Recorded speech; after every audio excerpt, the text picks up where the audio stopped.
All right, you know what it is, man. Quiet Taste Media. Thanks for tuning in. I'll be your host, SOE Cash Cow. Make sure you guys click the link in the description. Make sure you guys click the thumbs up. Thumbs up. Really appreciate that. And make sure you guys subscribe. So, I'm going to get into a week of just a lot of things going on. This has been a heck of a week. I say a heck of a month so far. Um, But yeah, it's been some crazy things going on, so we're going to get just right into the news. So, first things first, Daniel Penny. If you don't know who Daniel Penny is, he's the Marine who choked out the guy who choked out the guy on the, I believe they was on the subway. Jordan Neely is the guy that he killed. He choked him for over 6 minutes and killed him in a chokehold. Um, didn't let him get any air or anything. So, and he got found not guilty, and um, they're saying he was a hero. Some people feel as though he was a hero, like vigilante justice is okay. One person that believes that is Pierce Morgan. Pierce Morgan believes that vigilante justice is okay. He talks about how this guy is somewhat of a hero, and he saved people's lives and things of that nature, in which I don't believe in one. I don't believe at all. I really do believe there was some racial tension behind it. Things Pierce Morgan said was like, oh well, he was helping. He was also protecting black people. Um, well, had anybody been hurt? If people are there saying, hey, you're killing him, let him go, then I don't think he was really that much of a threat. You know, um, if people were, empathetic enough to be like, hey, let him go, let him live. But you're a white Marine who probably has some type of PSD or some type of, like I said, I definitely feel like this guy, there was some racial tension there. And the reason I say that is because I don't believe if this homeless person was white, if Jordan Neely was a white man, he would still be alive today. I don't think he would have even touched him. I don't think he would have choked him at all. He probably would have talked to him, or if he was that concerned, he could have. Hey man, oh just chill out, bro. I'm a white guy. You're a white guy. I could probably get you a job. I'm a Marine. Definitely would not have put him in a chokehold and killed him. So, you know, in my opinion, yes, there is some racial tension there. There was some racial, you know, um, subconscious racial issues with this guy. Hopefully he's not in anything else racial, but I can definitely see him being in another incident having to deal with a black person and him trying to do this same thing and maybe it not going as planned. Hope not. I hope this motherfucker just goes about his business and stops riding the train, period. Like, we don't need people like him in the streets. You know what I'm saying? And, people are, I don't want to say victim shaming or victim blaming, but they're kind of like, well, the guy, had mental health issues. Where was his father? Where was his family at? Where was his people at? To help him while he was getting choked out. And unfortunately, there is some truth to that. I don't take that away. I don't say that. I'm not gonna sit here and be like, yeah, his parents were the best of parents, because I don't know what the situation is. I don't know what happened, and I don't know his parents. You know what I'm saying? But I know his father was highly upset about the situation. So, and most parents love their children regardless of what their mental health issues may be. But for people to for white people to really be championing this guy like he is a hero is disgusting. And unfortunately, this is the country we live in. And with this next guy taking the presidency and being in the White House, we're going to have more of this type of stuff. Watch what I tell you. We're going to have more vigilante justice, more people thinking they could just, oh well, hey, speaking of vigilante justice, let's just get right to it. So, this is it's already happening. and he's not even taking office yet. But now we're having vigilante justice where white guys are killing people and being praised as heroes instead of murderers. You know, when they first came out with this guy's information, they called him like he was the valedictorian and he's a this and he's a that. Now he's a murderer, he's a killer. It was more so, oh, he was a great guy and he went to college and his parents, had a trust fund and $30 million. Like it's a lot of, like try to be positive things coming out about him, I guess. But at the same time, it's like he's a killer. Like he killed somebody in broad daylight with a silencer.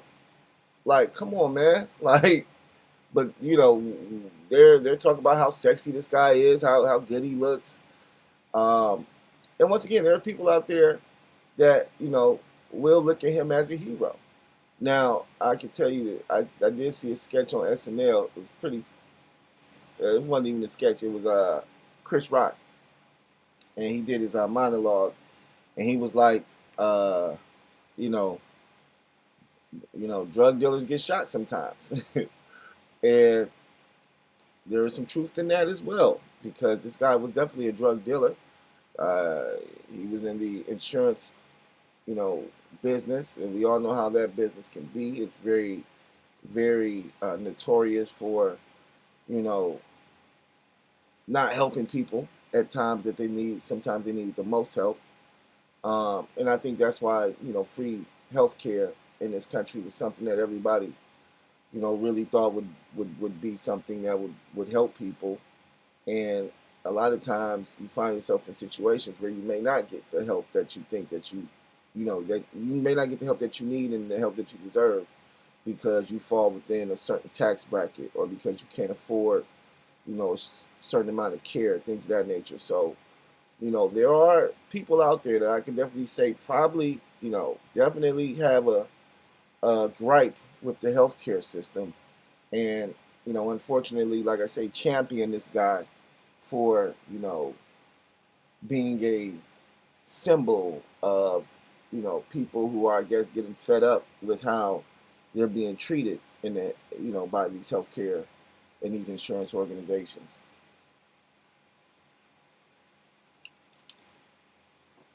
What I will say about this is that,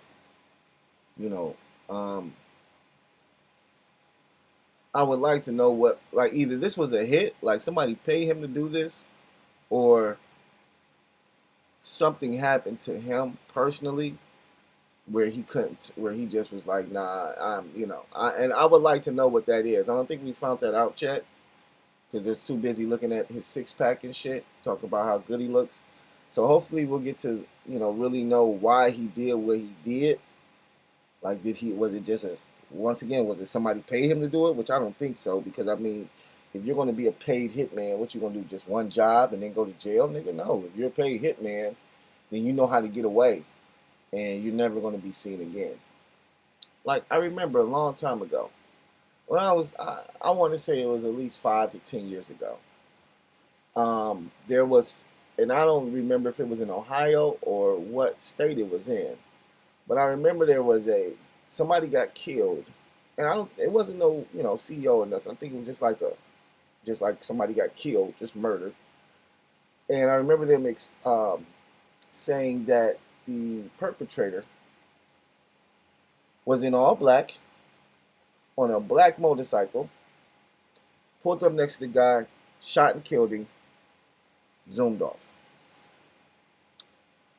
I think I heard that shit they probably had that on the news one day, maybe two.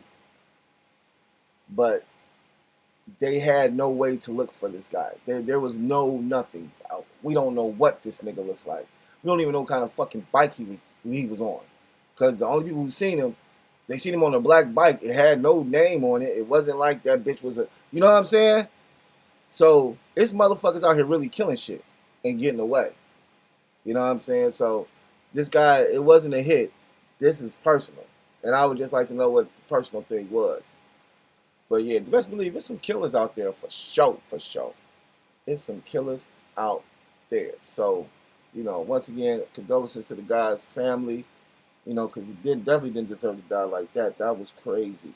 This was really crazy for real. Um, Daniel Penny was crazy as well, but this was definitely crazy.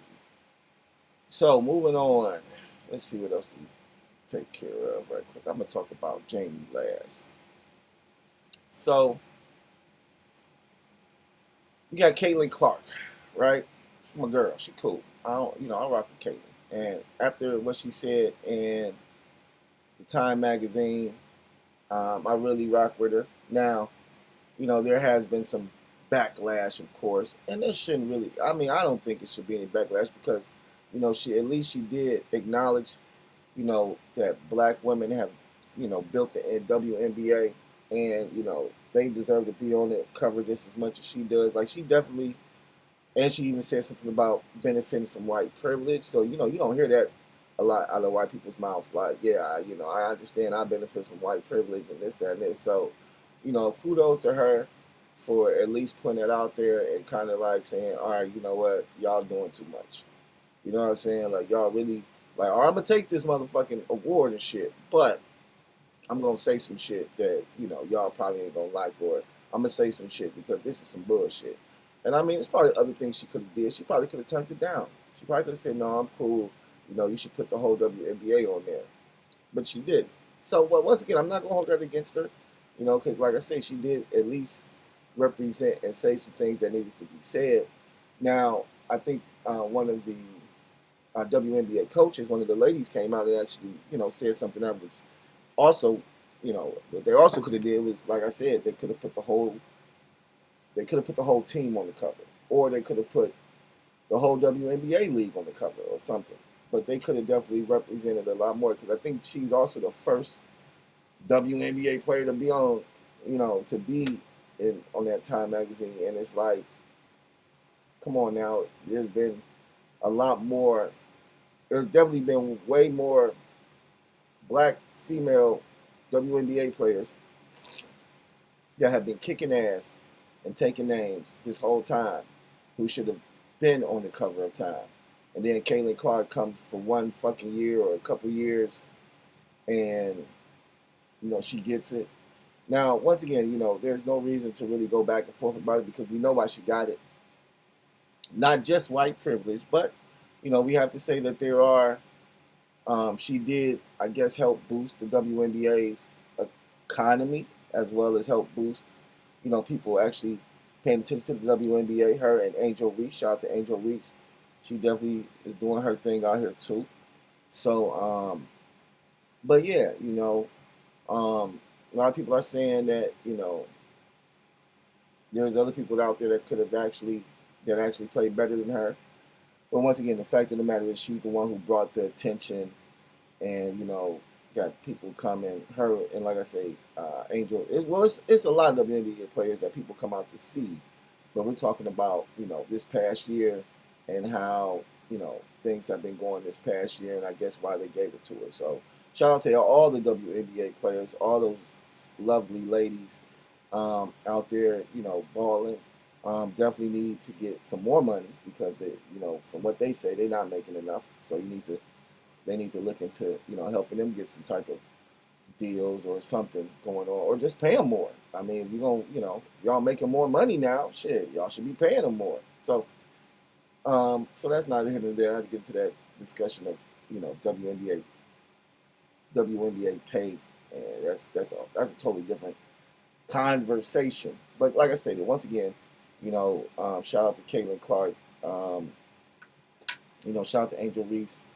Shit, they probably should have both been on it for real, because ain't no Caitlin Clark without Angel Reese. Hey, wait a minute, ain't no Angel Reese without Caitlin Clark. Hey, well no, only reason I'm saying that is because they had their little rivalry. So I don't want y'all to think they just had their little rivalry, and I think that their beef is one of the reasons everybody started tuning in, unfortunately.